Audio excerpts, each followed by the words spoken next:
Hi friends, welcome to my YouTube channel. সকল দর্শক বন্ধুকে আবারও স্বাগতম জানাচ্ছি আমার ইউটিউব চ্যানেলে। আর যারা নতুন বন্ধু তাদেরকে আমন্ত্রণ জানাচ্ছি চ্যানেলটি সাবস্ক্রাইব করে পাশে থাকার জন্য। Here I am requesting to my all of new viewers and friends whose are just now connected through this YouTube or cooking video. Please subscribe my YouTube channel and stay connected.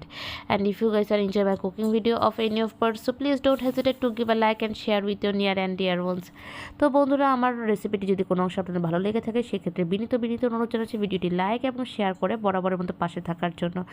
তো বন্ধুরা, আজকের রেসিপিটি হচ্ছিল খুবই মজাদার, বাংলা এবং বাঙালির অনেক অনেক পছন্দের এবং প্রিয় খাবার ফিশ কারি রেসিপি। তো এই রেসিপিটাকে আমরা বলে থাকি মটরশুঁটির কালিয়া। তো friends, today's we are presenting a very delicious and tempting is a Bengali authentic traditional fish curry recipe which is we are giving a name of a green fish kalia recipe. তো আশা করি রেসিপিটি ভালো লাগবে এবং কেমন লাগলো অবশ্যই জানাবেন। তো আর কথা না বাড়িয়ে চলুন তাহলে মূল পর্বে শুরু করি। প্রথমে আমি নিয়ে নিচ্ছি কাতলা মাছের গুটি কয়েক বড় বড় পিস এবং তার সাথে নিচ্ছি মটরশুঁটি, যেহেতু একটা মটরশুঁটির কালিয়া। নিয়ে নিচ্ছি এখানে কাঁচা লঙ্কা আর সামান্য আদা কুচি। তো দেখতেই পাচ্ছেন এই কটা গুটি কয়েক উপকরণ দিয়ে আমরা আজকে এই রেসিপিটি শুরু করব। তো আমরা এখন ম্যারিনেশনে চলে যাই। তো এখানে কাতলা মাছটাকে ভালো করে ধুয়ে পরিষ্কার করে নেওয়া হয়েছে। এখন এখানে ম্যারিনেশনের জন্য আমরা কিছু ময় মশলা ব্যবহার করবো এবং সেই ময় মশলাগুলোর মধ্যে প্রথমে পড়ছে অবশ্যই লবণ। তো এখানে পরিমাণ মতো নুন দিব এখানে হলুদের গুঁড়ো 1/2 টেবিল স্পুন, দিব এখানে লাল মরিচের গুঁড়ো 1/2 টেবিল স্পুন, আর কালিয়া যেহেতু আমি এখানে দিয়ে দেবো সর্ষের তেল। তো এখানে আমি সর্ষের তেল দিয়ে ভালো করে আমি ম্যারিনেট করে নিচ্ছি। আর অবশ্যই বন্ধুরা খেয়াল রাখবেন, আমরা কালিয়াতে বা এই রেসিপিতে আমরা সবসময় সর্ষের তেলই ব্যবহার করবো, বাট একবার যদি না থাকে আপনারা সাদা তেল ব্যবহার করতে পারেন। সর্ষের তেলটা হাইলি রিকমেন্ড টু ইউ।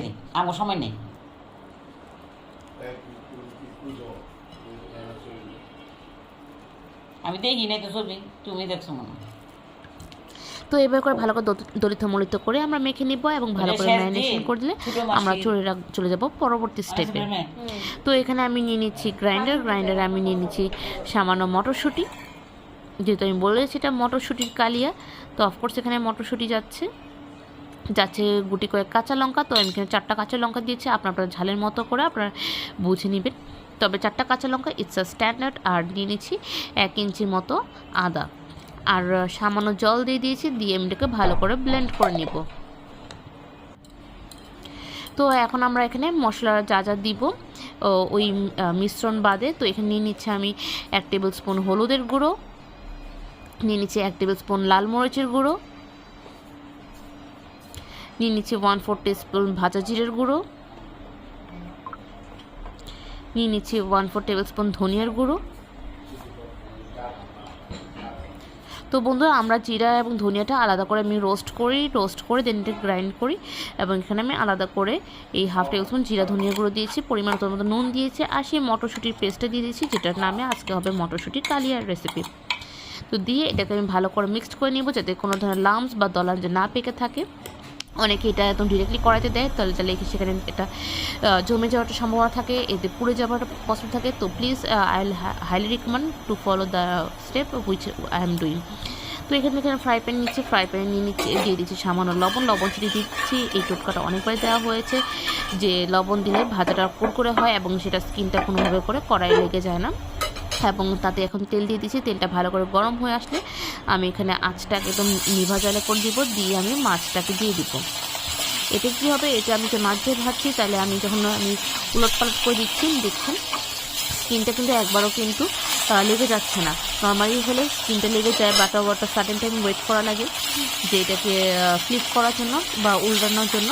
তো এটার কোনো প্রবলেম থাকবে না। তো এটা সল্ট হচ্ছে তার একটা টোটকা, আপনারা বাসায় অবশ্যই খেয়াল করবেন করার সময়।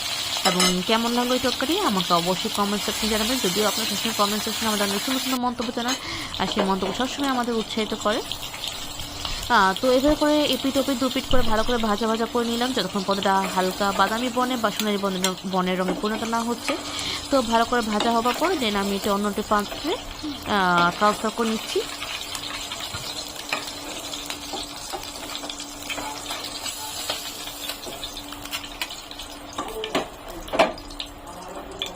তো এখানে আমি আরও কিছু তেল অ্যাড করে নিচ্ছি।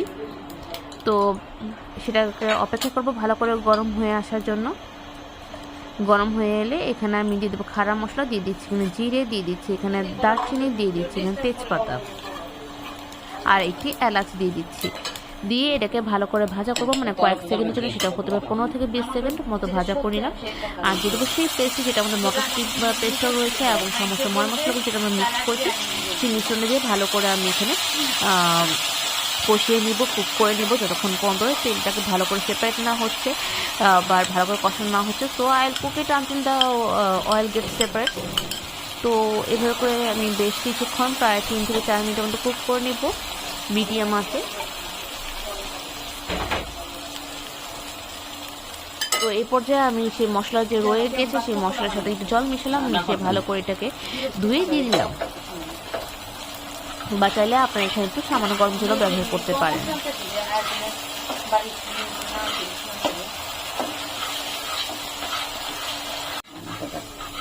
তো এমন পর্যায়ে আমি দিয়ে দিব সেই সামান্য কাঁচা লঙ্কা দিয়ে দিব 2 থেকে 3টা। কোন গিলে বাড়াইছে?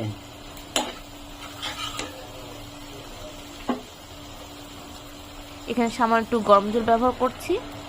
এখানে আমি 1/2 কাপের মতো গরম জল দিয়ে দিচ্ছি, দিয়ে আমি এটাকে ভালো করে কষিয়ে নিচ্ছি।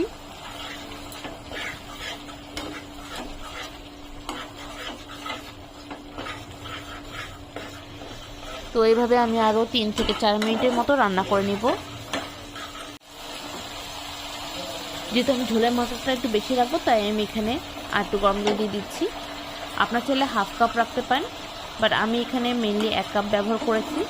যেহেতু মাছের পিসের সংখ্যা বেশি, তাই আমি এখানে একটু ঝোলের মাত্রাটা সব মাছের সাথে পরিমাণ মতো যাতে পরিবেশন করা যায়, তাই আমি সেটা মাথায় রেখে এখানে জল ব্যবহার করছি, যেটা এখানে ঝোল হিসেবে পরিণত হবে। তো বাই দিস টাইমে আমি এখানে ভাজা রুই মাছগুলো দিয়ে দিব।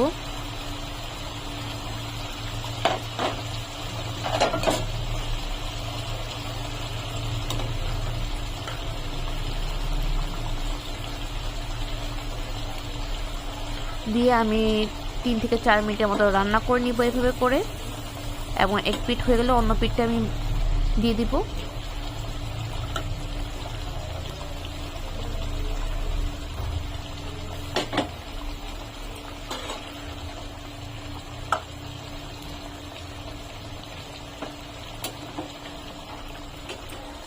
আর এখন আমি একটা ভাজা মশলা ব্যবহার করছি, এটা টোটালি হোমমেড, আমি ঘরে তৈরি করেছি। এটা হচ্ছিল জিরা, ধনিয়া এবং গরম মশলা আর হচ্ছিল মৌরি।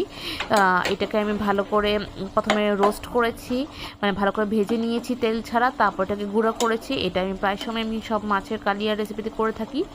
তো এটা আমি দেখাইনি, কারণ হচ্ছিল অনেক টাইম লেগে যাবে। বা যেটা আমি বলে দিয়েছি, এখানে জিরা, ধনিয়া, গরম মশলা এবং মৌরি, এই উপকরণগুলো ভালো করে রোস্ট করে পাউডার করে এখানে দেওয়া হয়েছে 1 টেবিল স্পুন। তো এখন আমি ঢাকনা ঢেকে দিচ্ছি।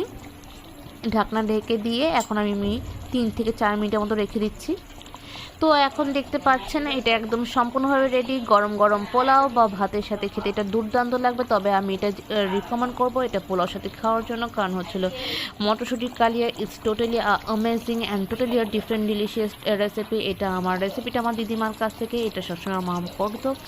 তো এখন কুকিং চ্যানেলের সুবিধার্থে আমি তখন বললাম যে এটা দেখাতে পারো। তো কেমন লাগলো বন্ধুরা প্লিজ প্লিজ জানাবেন।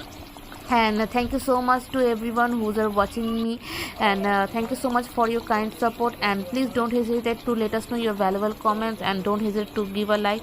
তো বন্ধুরা আজকের রেসিপিটা এতটুকুই রয়েছে, আবার দেখা হবে অন্য একটা রেসিপি নিয়ে, অন্যরকম কথোপকথন নিয়ে। ততক্ষণ পর্যন্ত সুস্থ থাকুন, ভালো থাকুন, take care, tata, bye by.